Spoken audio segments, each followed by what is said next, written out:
como presenta los hechos el general Villa. El general Villa ha comunicado a Pescuciza la siguiente nota. Ha sido llamada la atención del comandante general del Ejército del Norte sobre los relatos publicados en el extranjero, respecto de la reciente ejecución de William S. Benton, súbdito inglés. El general desea que se sepa que la acción de las autoridades en este caso está enteramente justificada por el derecho de gentes y los usos y prácticas corrientes en caso de guerra. El artículo 84 del Reglamento General para el ejercicio de la autoridad de los Estados Unidos para los ejércitos en campaña previene que los vagabundos armados que se encuentran en las líneas del ejército de ocupación con un fin hostil no tienen derecho a los privilegios de los prisioneros de guerra. El artículo 85 previene que los individuos que en un territorio ocupado son culpables, aislados o colectivamente, en bandas de actos de violencia contra las autoridades militares establecidas, serán condenados a muerte. No hay duda ninguna de que Benton, amigo y benefactor del régimen de Huerta, es culpable de un atentado contra la persona y la vida del comandante general en jefe y por ello fue conferido a un consejo de guerra,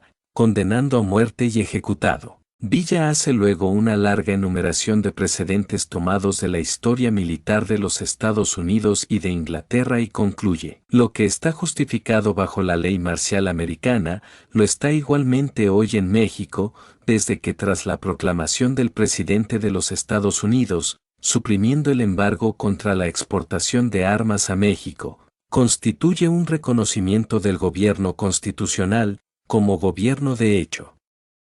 La nacionalidad de Benton no tiene ninguna importancia, pues se admite en derecho internacional, desde el punto de vista de la ley marcial, que el extranjero está sometido al mismo régimen que el regnícola. Firmado Pancho Villa, Chihuahua, Pedro de Carinaga. Copiado de La Vanguardia de Buenos Aires, del 11 de abril de 1914. ¿Qué habré de decir yo de Villa después de esa correspondencia que ningún periódico conservador ni independiente ha publicado, porque todos son servidores de la farsa social y política, lo mismo en Europa que en América?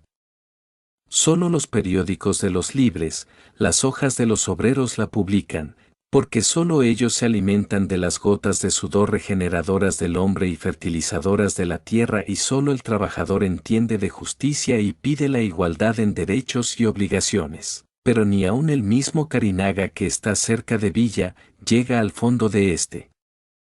Apóstol, sí, apóstol del comunismo y lo retrata de socialista y de ese escalón, el penúltimo, por cierto, de la ascensión a la justicia y que ya forma la antecámara del amor. Villa ha pasado y está abriéndose la puerta del trono del amor desinteresado, que solo puede asentarse en la comuna universal, pero que tiene que empezar por colectividades y no donde los hombres quieren, sino donde la ley sembró la semilla para que de allí se extienda frondosa a todas las colectividades o naciones y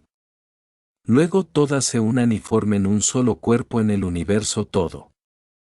Eso ve Villa y eso le trajo a la tierra y cumple su deber. En el mundo están hoy todos los que habían de luchar e implantar la comuna con solo la ley de amor, pero los contrarios, los parásitos, los prevaricadores, los que quieren anular la creación, se oponen y esgrimen trabas, y los libres no hacen más que estar a la defensiva con armas también, pero saben que es la última lucha y todos lo presienten en su espíritu y siguen el mandato de su conciencia y convicción. Ya lo dice esa correspondencia, después de la revolución sería imposible volver al régimen de la propiedad privada, es natural, los hombres que ya disfrutan del bienestar común, solo iniciado y aún ante los ojos de los luchadores, ¿cómo se dejarían arrebatar ese presente de la ley eterna en cuya posesión se acaba la guerra y el odio y el dolor y el malestar, porque la justicia se ejerce en su augusta majestad y sirve de pedestal al amor?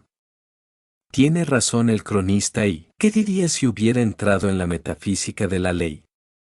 Pero lo que él no podía decir, lo había empezado yo a escribir antes de que topara con esa correspondencia que en verdad le fue inspirada para que me llegara a confirmar con la realidad de los hechos, lo que yo escribía por el estudio metafísico.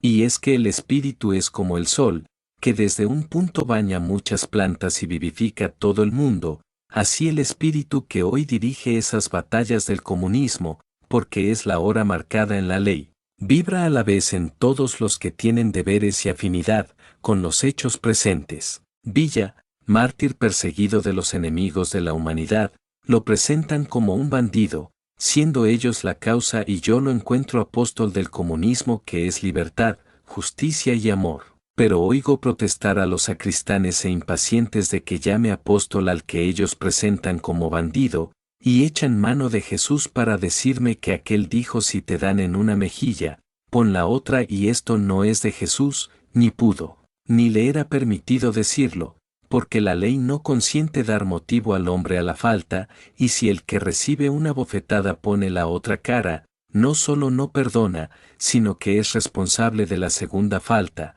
Ya veis si es bien diferente la verdad del sentido de esa invocación, a como la presentan los sacristanes, pero si ellos quieren observarla, reciban ellos las bofetadas y no sean los únicos que las dan y de que las han dado con manopla traidora. La historia está llena de las cruzadas, de las guerras de religión y coronando su obra, la Inquisición para ayudar al celibato. No quería tocar ni estaba en mi intención tocar a Jesús en estas cuestiones, y sin duda es Él el que quiere que lo toque, y para mí, lo mismo es Jesús que otro cualquier apóstol, maestro o misionero, y tan misionero fue Jesús como lo es Villa, con la diferencia natural de cargos. Jesús y muchos otros de su tiempo atrás, solo eran los sembradores, y los sembradores no llevan más que la mano para tirar la simiente. Villa y muchos millones más de los hombres hoy en la tierra son segadores, y estos necesitan la hoz y bien acerada, pero trabajador u obrero era Jesús, y trabajador y obrero es todo hombre que vive de la sentencia eterna. Y ganarás tu pan con el sudor de tu frente.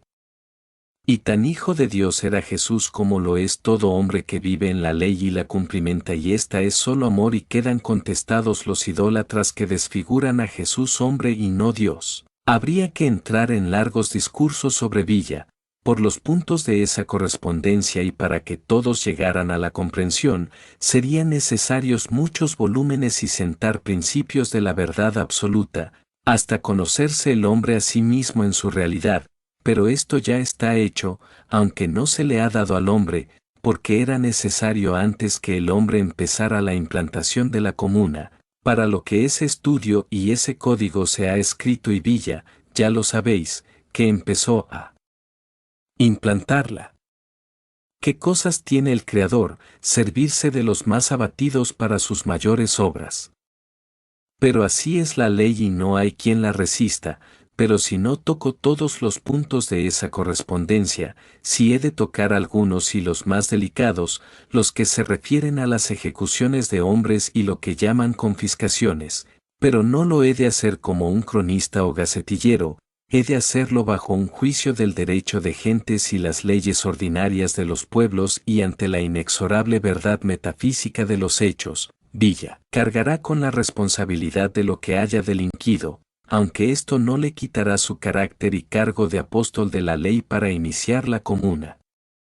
Planteamos la cuestión. La civilización aún no ha sentado sus reales en ninguna parte del mundo, solo están los cimientos de la civilización, y hay que levantar ese edificio, siendo inexorable mandato que cada hombre ponga su piedra.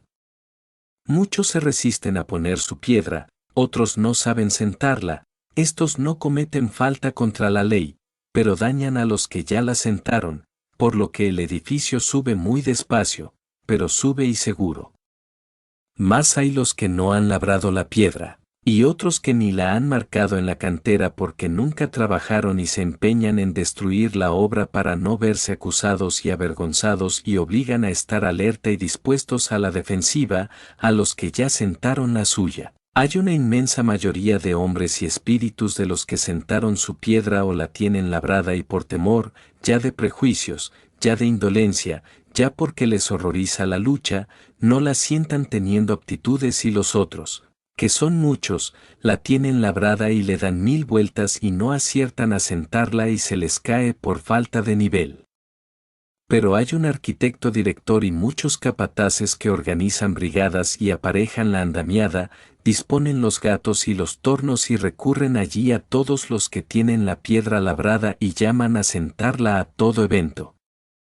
Se les manda sentarla y nada más, y han de quitarse todos los estorbos y todo lo que no sea homogéneo a la argamasa, sin mirar más, que a sentar su piedra y nada constituirá falta mayor que el no sentarla. El arquitecto ha dado los conocimientos o leyes, y los capataces las han comprendido y ordenan a los obreros, si los que no quieren labrar la piedra ni que se levante el edificio para no ser acusados y avergonzados, llegan y quieren interrumpir el trabajo y aún deshacerlo ya levantado, ¿qué harán los capataces y los obreros, si no repelen la agresión de los vagos? Caen hombres de los trabajadores y de los vagos, ¿qué le importa a la ley? Ella solo sabe que el edificio ha de estar hecho a tal hora y ha de estarlo, suceda lo que suceda, ella no es responsable, el arquitecto tampoco, porque dio la ley y en ella los medios y las penas para los vagos o destructores y será responsable el que faltó a la ley, obrero o vago. Esto es metafísico, pero por ese ejemplo material, bastante inteligente a todos y vamos personalizando.